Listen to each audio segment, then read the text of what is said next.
Tay, ano ba yan? Kulat at tinis na tura ni Maya. Nang biglang pumasok sa banyo ang kayambiyanan. Nakaupo si Maya sa inodoro at kasalukuyang nagpapasaya sa kanyang sarili na biglang bumukas ang pinto ng banyo. Dahilan upang siya ay mapatayo. Dali-dali niyang inayos ang kanyang sarili. Nakakainis naman kayo, Tay. Hindi man lang kayo marunong kumatok. Hindi nagawang umatras pa ni Mang Ulok at nanatiling nakahawak sa seradura ng pinto habang nakatingin sa manugang na nagdudumaling itinaas ang kanyang mga damit.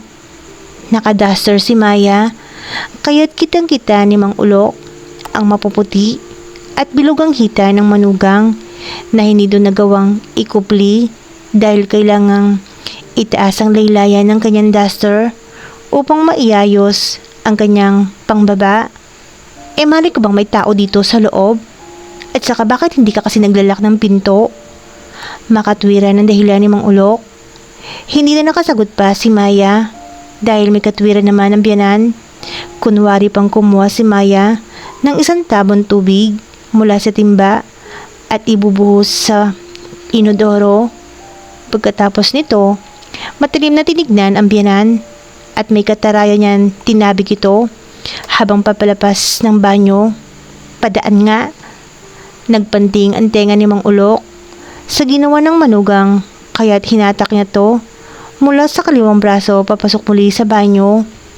Pasalyang isinaldak ni Mang Ulok si Maya sa dingding at pagkatapos itinoon nito ang kanyang kanang braso sa bandang kaliwa ng ulo ng manugang. Bahagyang inilapit ni Mang Ulok ang kanyang muka sa mukha ni Maya upang kumprontahin ito.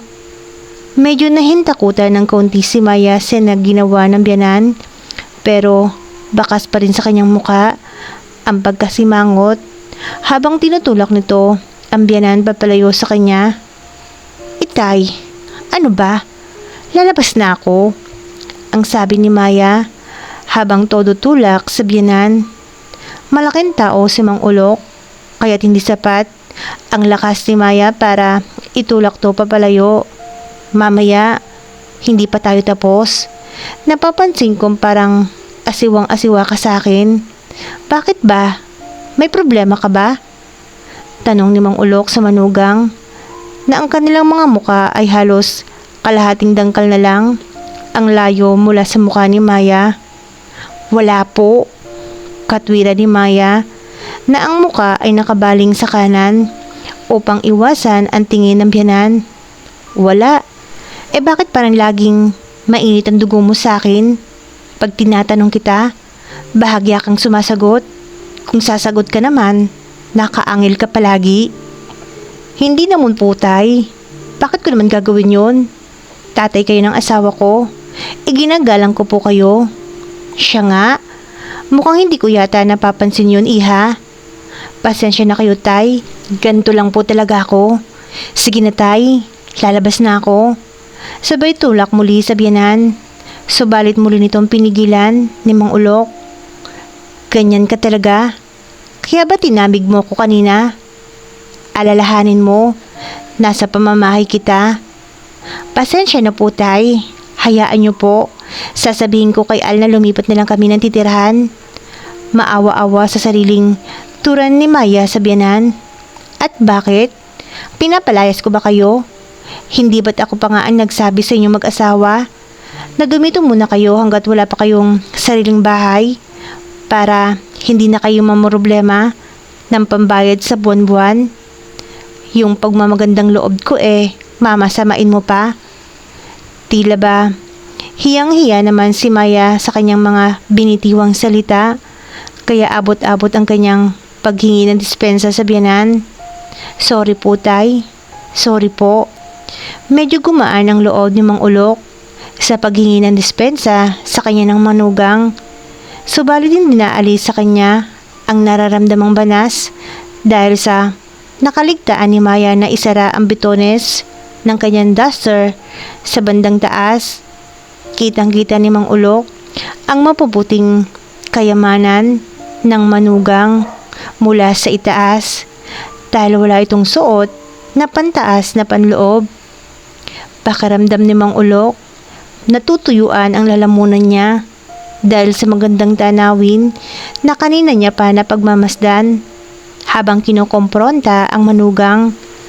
Gusto pang pahabain ni Mang Ulok ang kanilang usapan, kaya't patuloy pa itong nagtatanong, "Ano bang ginagawa mo dito sa banyo? At nakalimutan mong ikandado ang pinto?" Pagulat na napatingin si Maya sa biyanan, subalit mabilis din na nakapagdahilan. "Ha? Wala po. Umiihi lang." "Umiihi? Bakit pagpasok ko kanina, nakatirik yung mga mata mo at hawak-hawak mo ang iyong iniingatan?" Natatawang pang-asar na wika ni Mang Ulok. "Umiihi nga lang po ako at bakit naman ako magpapasaya, no?" Sukol na sukol si Maya sa kanyang huling sinabi, kaya't napakagatlabil na lang to. Sabay tulak muli sa biyanan. "Lalabas na nga ako, Tay. Yung apo mo walang kasama sa sala." Subalit hindi to pinakinggan ni Mang Ulok. "Oh, wala naman akong sinasabing nagpapasaya ka sa sarili mo, pero umamin ka na rin." Natatawang sabi ni Mang Ulok.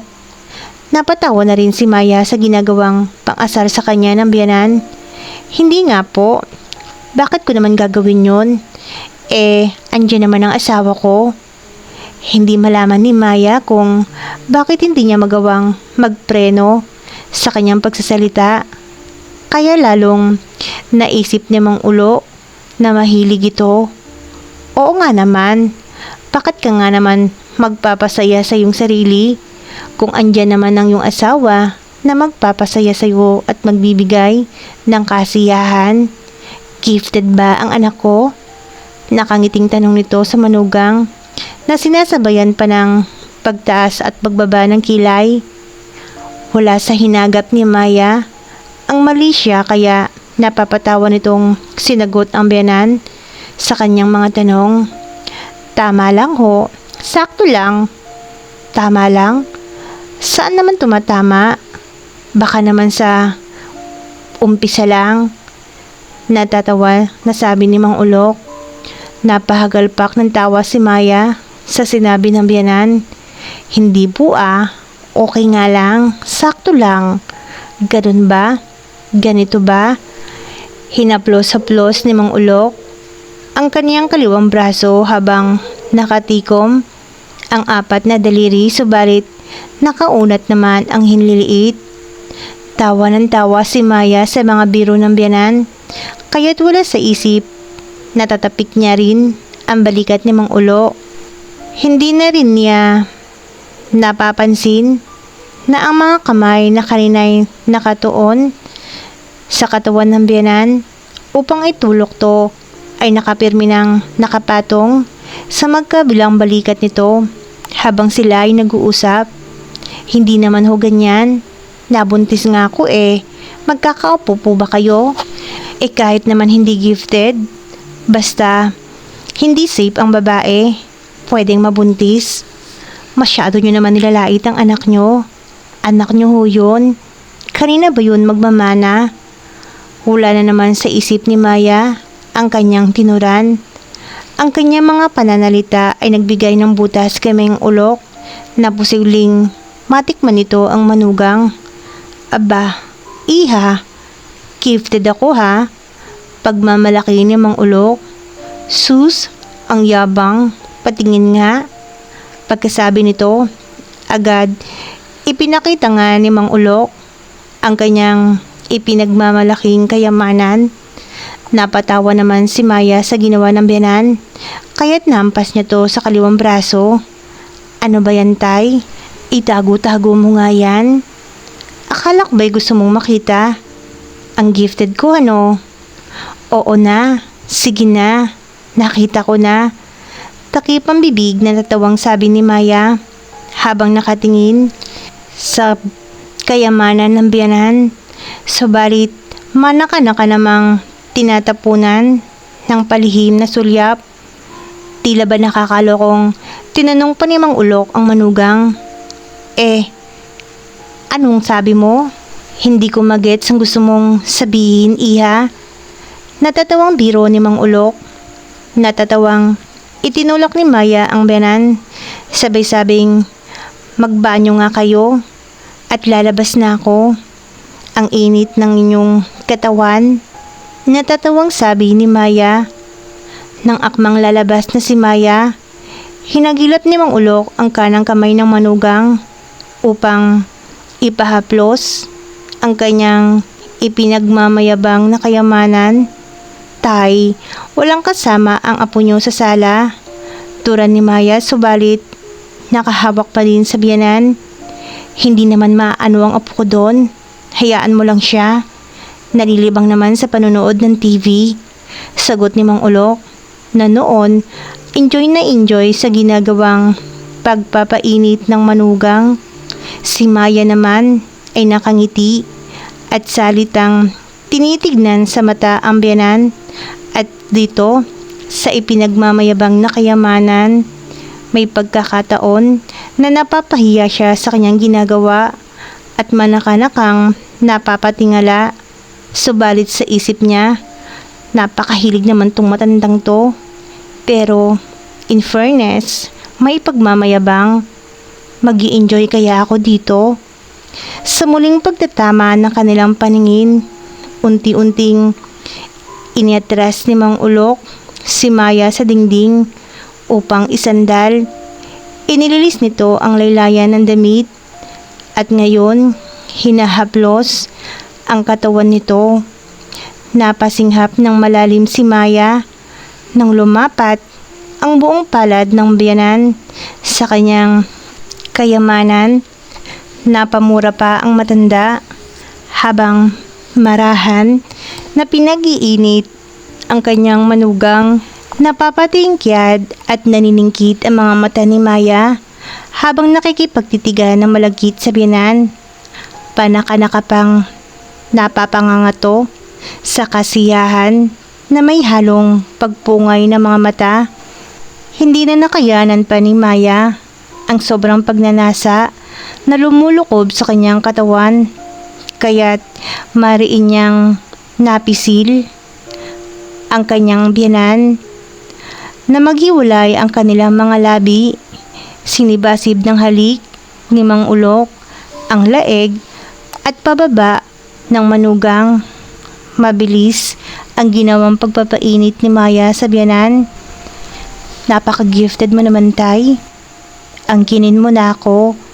Tila pakiusap ni Maya.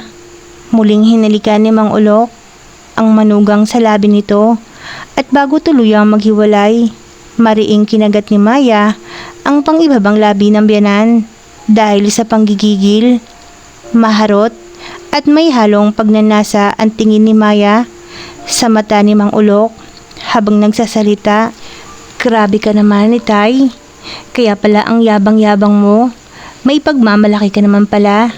Sigurado, mag-i-enjoy ako sa'yo. Talagang mag-i-enjoy ka sa akin.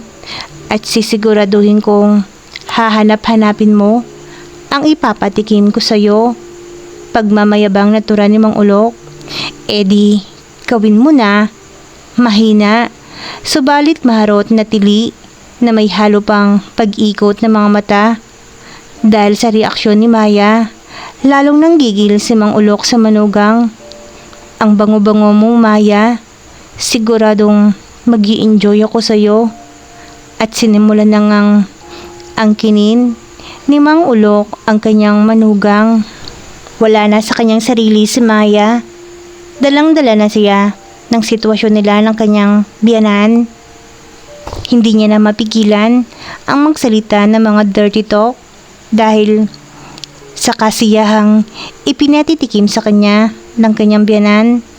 Dahil sobrang gifted nito, hindi niya sukat akalain na mararamdaman niya ang ganitong kasiyahan na kailanman ay hindi niya naramdaman sa kanyang asawa.